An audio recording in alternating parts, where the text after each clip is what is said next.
पुणे जिल्ह्यातील जुन्नरमध्ये एका शेळीनं तब्बल 7 पिलांना जन्म दिला।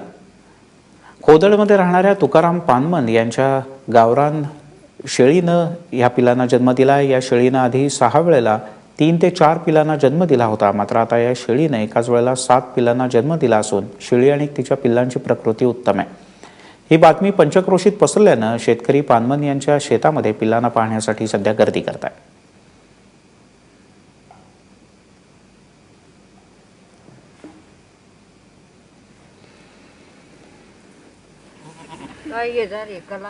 माहिती नाही विशाल म्हणले की तकलीफ करतात छोटे छोटे करना चॅनलला पण साधारणपणे शेळी एका वेळेला 3 किंवा 4 पेक्षा जास्त पिलांना जन्म देत नाही आणि त्यामुळे 7 पिलांना शेळीने एका वेळेला जन्म दिल्यानं मोठं आश्चर्य व्यक्त केलं जात आहे।